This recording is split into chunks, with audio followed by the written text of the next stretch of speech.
Shrimati Sunita Duggal ji.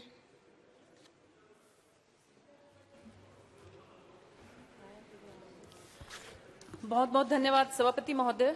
The central universities amendment bill 2023, the central university act 2009 जो principal act जो था, इसमें 3F के बाद जो 3G को इंसर्ट किया गया है, इसके अंतर्गत एक ट्राइबल यूनिवर्सिटी एस्टेब्लिश की जाएगी जिसका नाम Sammakka Sarakka central tribal university रखा जाएगा। सभापति महोदय, मैं कहना चाहती हूं कि ये यूनिवर्सिटी जो बन रही है, इसका टेरिटोरियल जुरिडिक्शन जो है पूरा तेलंगाना रहेगा और इसमें मैक्सिमम भारत की जितनी भी जो ट्राइबल पॉपुलेशन है वो इसके अंदर हायर एजुकेशन प्राप्त कर सकती है और इसके साथ साथ रिसर्च की सुविधाएं भी जो हैं इसमें उपलब्ध होंगी। इसको सीरियल नंबर 17 पर रखा गया है और तेलंगाना में समक्का सरक्का सेंट्रल यूनिवर्सिटी पूरे तेलंगाना स्टेट को इसका लाभ मिलेगा और ये मुलुगु डिस्ट्रिक्ट जो है वहां पर इसको स्थापित किया जा रहा है।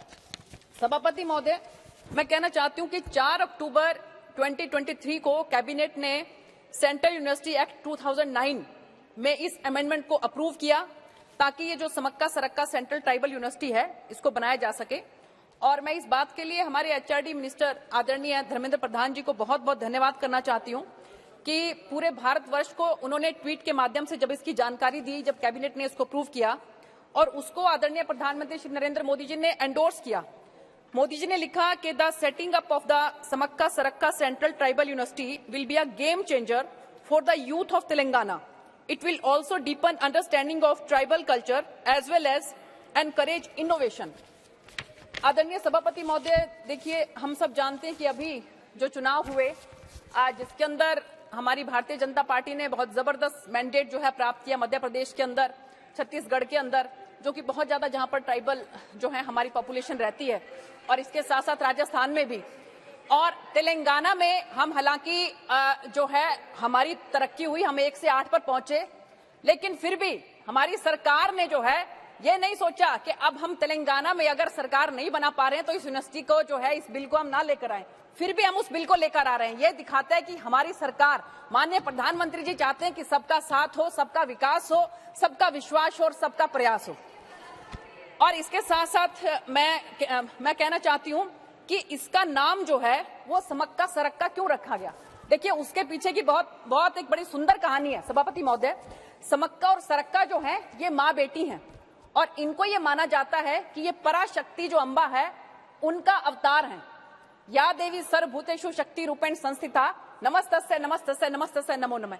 आपको मालूम है सभापति महोदय कि ये तेलंगाना के अंदर जो है मुलुगु डिस्ट्रिक्ट के अंदर 2 साल में एक बार एक ये समक्का सरक्का मेडाराम यात्रा जो है वो निकलती है और इसको ये बताया जाता है कि दुनिया का जो हमारी ट्राइबल कम्युनिटी है उनका सबसे बड़ा त्योहार है और इसमें 1.5 करोड़ के करीब जो श्रद्धालु हैं वो इसके अंदर विभिन्न अलग अलग राज्यों से जो है इसमें भाग लेते हैं, चाहे आंध्र प्रदेश से हैं, मध्य प्रदेश से हैं, छत्तीसगढ़ से, उड़ीसा से, महाराष्ट्र से, कर्नाटक से और झारखंड से। इन सभी राज्यों के जो ट्राइबल कम्युनिटी के श्रद्धालु हैं 1.5 करोड़ के करीब, वो इस यात्रा में भाग लेते हैं और इसको कुंभ मेला भी कहा जाता है। जो जनजातीय समुदाय है उसका इसको कुंभ मेला भी कहा जाता है। तो इन सब बातों को ध्यान में रखते हुए इस सेंट्रल ट्राइबल यूनिवर्सिटी को उस मंदिर के पास में ही इसका निर्माण करवाया जा रहा है, जिससे कि पूरे विश्व के अंदर जो ट्राइबल दैवीय शक्तियां हैं उनको पहचाना जा सके और समुदाय के अंदर जो है वो जन जागरण हो और समुदाय को ये लगे कि भी उनका भी कोई सम्मान है। मैं इस बात के लिए माननीय प्रधानमंत्री श्री नरेंद्र मोदी जी को बहुत बहुत धन्यवाद करना चाहती हूँ कि आज जो है हमारी प्रथम नागरिक महामहिम द्रौपदी मुर्मू जी, वो भी जनजातीय समुदाय से आती हैं। और एक और बात मैं कहना चाहती हूँ कि प्रथम बार अगर किसी मुस्लिम समुदाय के राष्ट्रपति जो हैं वो प्रथम नागरिक बने तो हमारी NDA की सरकार में बने, और इसके बाद अगर कोई दलित समुदाय से राष्ट्रपति बने हमारे श्री रामनाथ कोविंद जी, तो वो हमारे आदरणीय प्रधानमंत्री नरेंद्र मोदी जी ने हमारी सरकार में बनाए, और उसके बाद अब जो जनजातीय राष्ट्रपति महामहिम बने हैं वो भी हमारी भारतीय जनता पार्टी की सरकार के अंदर जो है वो बन रहे हैं। तो इससे बिल्कुल ये स्पष्ट होता है कि हमारी सरकार जो है वो किस तरह से सबको साथ लेकर चलने वाली है। और माननीय प्रधानमंत्री जी ने कहा है कि वो देश के अंदर जो है वो केवल 4 जातियों को देखते हैं और उन्हीं के उत्थान से ही जो है वो देश का उत्थान होगा। एक नारी, एक युवा, किसान और गरीब, इन तीनों के उत्थान से ही जो है हमारे देश का उत्थान होगा। आज आप सब लोगों को मालूम ही है, हम सब लोगों ने सुबह सुबह जाकर बाबा साहब भीमराव अंबेडकर के यहाँ पर पुष्पांजलि अर्पित की। आज बाबा साहब भीमराव अंबेडकर जी का परिनिर्वाण दिवस है और मुझे लगता है कि नारी के बारे में, किसान के, युवा के, अनुसूचित जाति, अनुसूचित जनजाति, इन सब के बारे में अगर किसी ने काम किया तो बाबा साहब भीमराव अंबेडकर जी ने किया। और उसके बाद अगर इन सबको कोई आगे लेकर चला है तो हमारे आदरणीय प्रधानमंत्री श्री नरेंद्र मोदी जी हैं। और एजुकेशन, बाबा साहब ने कहा था कि education endowments and institutions for higher education are stepping stones in the upward march of a race.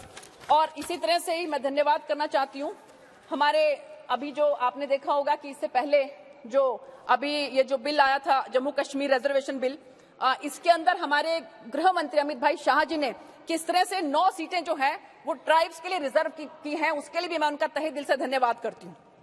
इसके साथ साथ उन्होंने ये भी कहा था कि नाम में क्या रखा है। अब ये कहें कि अभी ये नाम समक्का सरक्का आपने क्यों रख दिया, नाम जो है, नाम से सम्मान होता है। उन्होंने जिक्र किया था कि उनकी माता जी का नाम कुसुम जी है, कि अगर वो अपनी माता जी को कुसुम कहकर बोले और माँ कहकर बोले तो दोनों में कितना अंतर है। तो इसलिए ये बार बार ये कहते हैं कि आप जो है नाम बदल देते हैं, नाम में क्या रखा है। नाम में सभापति जी सम्मान जुड़ा हुआ है। आज इसी समाज को सम्मान देने के लिए इस यूनिवर्सिटी का नाम जो है वो समक्का सरक्का ट्राइबल यूनिवर्सिटी रखा गया है। और इसके साथ साथ मैं कहना चाहती हूँ कि एपीजे अब्दुल कलाम जी जो हैं, जिनकी ये हमेशा इच्छा रहती थी कि वो पढ़ाते पढ़ाते ही जो है इस संसार को जो है विदा ले इस संसार से, और ऐसा ही हुआ भी। और उन्होंने क्या कहा था एजुकेशन के बारे में कि education is the most powerful weapon which you can use to change the world. तो इस अगर दुनिया को, संसार को हमें बदलना है तो हमें एजुकेशन को जो है वो बहुत जो है इंस्टीट्यूशंस को जगह जगह पर, खासकर जो हमारी ट्राइबल कम्युनिटी है उसके लिए जगह जगह पर स्थापित करना पड़ेगा। इसके साथ साथ मैं कहना चाहती हूँ सभापति महोदय कि हमारी ज्योतिबा फूले, सावित्रीबाई फूले, इनको भी हमें नहीं भूलना चाहिए। सावित्रीबाई फूले जो हैं वो पहली महिला शिक्षिका थी और वो सभापति महोदय एक साड़ी पहनकर चलती थी तो दूसरी साड़ी अपने साथ लेकर चलती थी, क्योंकि कई किलोमीटर दूर जाकर जहां पर वो बच्चियों को पढ़ाती थी, बच्चियों को पढ़ाना उन्होंने शुरू किया। जो हमारे ज्योतिबा फूले हैं उन्होंने अपनी पत्नी सावित्रीबाई फूले को पहले पढ़ाया। सावित्रीबाई फूले ने फिर उसके बाद बच्चियों को पढ़ाने की जो है वो प्रक्रिया शुरू की, तो उसमें जो है उनके ऊपर जगह जगह पर कई पत्थर फेंके जाते थे, कहीं पर गोबर फेंका जाता था ताकि वो बच्चियों को ना पढ़ा सके, लड़कियों को ना पढ़ा सके।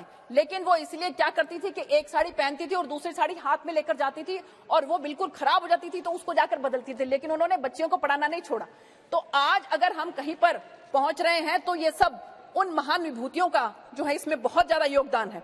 इसके साथ साथ मैं कहना चाहती हूँ कि ज्योतिबा फूले ने कहा था कि cultivation of mind should be the ultimate aim of human existence. There is no greater deed than the work of education and it is my duty to do it.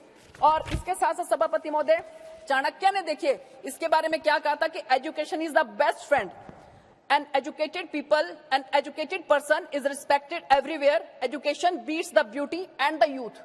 उन्होंने ब्यूटी और यूथ से भी ऊपर अगर बढ़कर किसी बात को कहा था तो एजुकेशन को कहा था। आदरणीय मोदी जी ने जितना सम्मान नारी को दिया है, जितना सम्मान पिछड़ा वर्ग को दिया है, अनुसूचित वर्ग और जनजाति को दिया है, उतना मुझे नहीं लगता कि आज से पहले कभी किसी सरकारों ने दिया होगा। अगर उन सरकारों ने इतना सम्मान इन सभी वर्ग को दिया होता तो आज हमारा देश कब का विकसित भारत जो है वो बन चुका होता। और सरकार की जो समग्र योजनाएं हैं, अंत्योदय के माध्यम से हर उस अंतिम व्यक्ति पर, जो अंतिम छोर पर जो व्यक्ति बैठा है, उस तक भी उसकी योजनाएं, सरकार की योजनाओं का लाभ पहुंचे, इसी को ध्यान में रखते हुए आपको सभापति महोदय मैं बताना चाहूंगी कि पहले के जो प्रधानमंत्री थे, आपको मालूम ही होगा कि उन्होंने क्या कहा था कि हम लोग 100 रुपया ऊपर से भेजते हैं तो 15 रुपया पहुंचता है। इसीलिए हमारी सरकार ने जो है वो जनधन के माध्यम से सबके अकाउंट खुलवाए और इसी के साथ साथ डीबीटी के माध्यम से हर किसी के पास जो है जो भी सरकार की योजनाएं हैं वो पहुंचती हैं। लेकिन फिर भी ये अमृत काल के अंदर हमारा देश जो है वो विकसित भारत बने, विकसित देश बने, इसी बात को ध्यान में रखते हुए 15 नवंबर को, जो कि भगवान बिरसा मुंडा जी की जन्म तिथि है, उस दिन को हमारी सरकार ने विकसित भारत संकल्प यात्रा के माध्यम से पूरे देश के अंदर रथ जो है वो चलाए हैं, ताकि जो भी ऐसा कोई इंसान रह जाए कि जिसको हमारी सरकार की योजनाओं का लाभ नहीं मिला है तो उसको इस योजना का लाभ मिल सके और 2047 तक हमारा देश जो है वो विकसित भारत बन सके, क्योंकि हमारी सरकार जो है वो सबका साथ, सबका विश्वास और सबका प्रयास इसको लेकर चलती है। इसीलिए ये Sammakka Sarakka central tribal university जो बनी है, इस बात के लिए मैं बहुत तहे दिल से माननीय प्रधानमंत्री जी को और हमारे एचआरडी मिनिस्टर श्री धर्मेंद्र प्रधान जी को बहुत बहुत धन्यवाद करना चाहती हूँ। और इसके साथ साथ मैं कहना चाहती हूँ कि माननीय प्रधानमंत्री जी की जो सोच है सभी को साथ लेकर चलने के लिए, इसलिए अंत में बस एक बात कहकर अपनी बात समाप्त करूंगी कि मुश्किलें जरूर हैं मगर ठहरा नहीं हूं मैं। प्रधानमंत्री जी की तरफ से मैं बात कह रही हूं कि मुश्किलें जरूर हैं मगर ठहरा नहीं हूं मैं। मंजिलों से कह दो अभी पहुंचा नहीं हूं मैं।